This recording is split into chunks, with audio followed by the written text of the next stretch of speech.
ये पुर्तगाल में legal entry का पेपर आप लोगों को सोते सोते ही मिल जाता है, लेकिन आप लोगों को पता नहीं है। एक और चीज मैं क्लियर कर दूं कि कुछ होटल वाले आपको लीगल एंट्री नहीं देते क्योंकि उनका ऑनलाइन सेफ के साथ so hello guys, welcome to my YouTube channel. तो जनाब आज हम पुर्तगाल में लीगल एंट्री के बारे में बात करेंगे कि आपने कैसे बनवानी है, क्योंकि बहुत ज़्यादा लोग फैमिली के साथ आ रहे हैं, बहुत ज़्यादा लोग सिंगल आ रहे हैं पुर्तगाल में इमिग्रेशन को अपने TRC कार्ड लेने के लिए।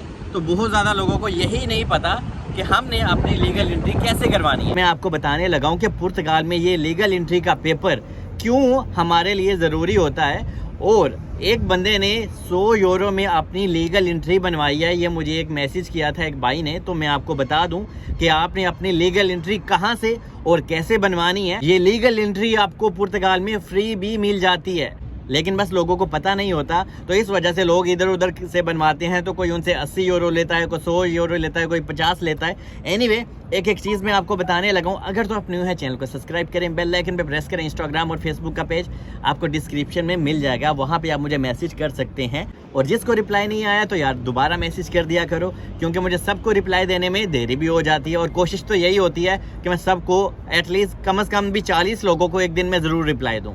और अगर आपको कंसल्टेंसी चाहिए कि आपको प्रॉपर टाइम दिया जाए फ़ोन पे या कॉल्स पे, तो वो भी आप सर्विस ले सकते हैं। एनीवे, हम अपनी वीडियो स्टार्ट करते हैं। तो जी सबसे पहले मैं स्टार्ट करता हूँ कि लीगल एंट्री आखिर है क्या, क्योंकि बहुत ज़्यादा लोग मुझसे ये क्वेश्चन करते हैं इंडिया, दुबई, पाकिस्तान से और सऊदी अरब से, जैसे कि बहुत ज़्यादा फैमिली आ रही हैं। तो ये लीगल एंट्री आखिर है क्या जनाब? ये लीगल एंट्री वो होती है कि आप पुर्तगाल में लीगल इंटर हुए हैं। मिसाल के तौर पे समझ लें आपका शेंजन वीज़ा लगा है, जर्मनी का, फ्रांस का या किसी भी शेंजन कंट्री का आपका वीज़ा लगा है। तो आपने वहाँ से पुर्तगाल आना है, तो आप पुर्तगाल आने के लिए कोई प्लेन की टिकट बुक करेंगे या ट्रेन की टिकट बुक करेंगे या बस की करेंगे। मैं आपको बस की टिकट प्रेफर करूँगा, थोड़ा सा चीप होती है, सस्ती मिलती है।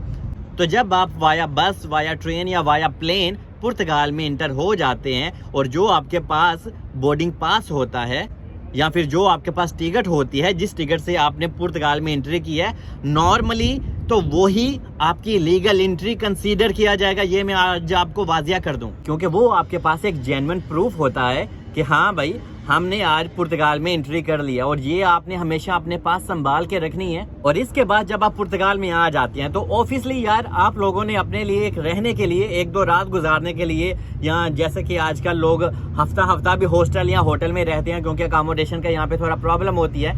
तो जोन सा भी आपने होटल या हॉस्टल किया होता है ना, आपने वहाँ के रिसेप्शन में जाना है। लोगों को पता ही नहीं ना होता कि हमने ये लीगल एंट्री बनवानी और लेनी कहाँ से है, तो इसलिए लोग बाहर से इधर उधर लोगों को पैसे दे के बनवाते हैं। तो जनाब आपने उस होटल या हॉस्टल के रिसेप्शन में जाना है। आप उस बंदे या बंदी से पूछेंगे कि प्लीज़ हमें लीगल एंट्री का पेपर दे दो, तो वो आपको एक फतूरा क्या है, बिल, आपके नाम का फतूरा दे देगा, बिल दे देगा कि हाँ भाई आप आज रात इस होटल या इस हॉस्टल में सोए हो। तो जी वो आपको आपकी होटल की रिजर्वेशन या हॉस्टल की रिजर्वेशन का आपके नाम का एक पेपर दे देता है, या अगर आप फैमिली के साथ हो तो उसका पेपर दे देता है। तो जनाब वही आपकी लीगल एंट्री होती है, और ये आपका पेपर आपको सोते सोते ही मिल जाता है, बस लोगों को पता नहीं होता। तो ये आज मैंने क्लियर कर दिया।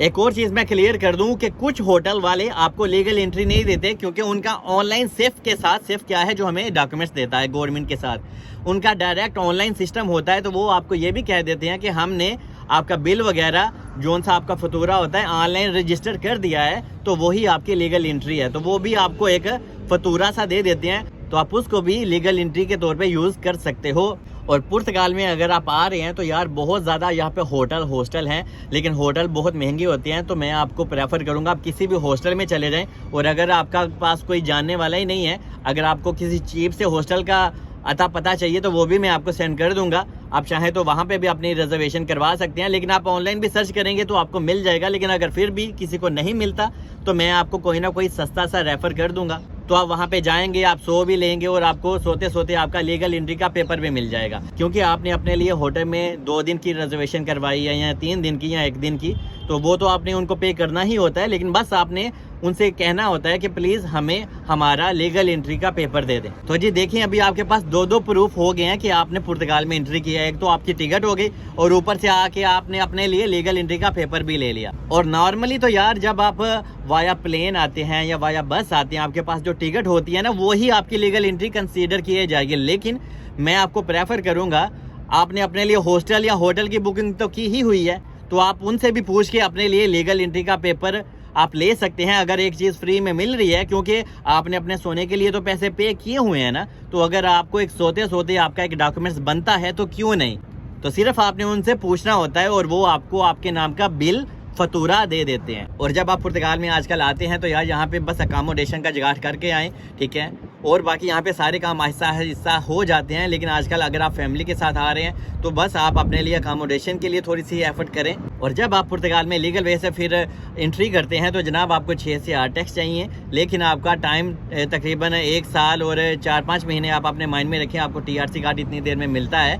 और जो इलीगल आते हैं वो पुर्तगाल में एंट्री करते हैं तो टाइमिंग उनकी भी सेम ही है, ठीक है। बस इलीगल वे से जो आते हैं पुर्तगाल में एंट्री करते हैं तो उनको ज़रा 12 से 13 टैक्स चाहिए होते हैं। तो बस ये फ़र्क है, बाकी और को तो कोई इतना खास फ़र्क नहीं है। और अगर आने वाले दिनों में कोई लॉ में ऊपर नीचे या कोई चेंजिंग आती है तो ऑफकोर्स वो भी मैं आपको बता दूंगा। तो आपने रिलैक्स रहना है और आपने परेशान बिल्कुल नहीं होना। और एक चीज़ बस आपने याद रखनी है कि यार पुर्तगाल में अगर आपने TRC कार्ड लेना है तो यहाँ पे थोड़ा सा सर्वाइव करना होता है, लेकिन आहिस्ता आहिस्ता सारी चीज़ें अपने मामूल पे आ जाती हैं।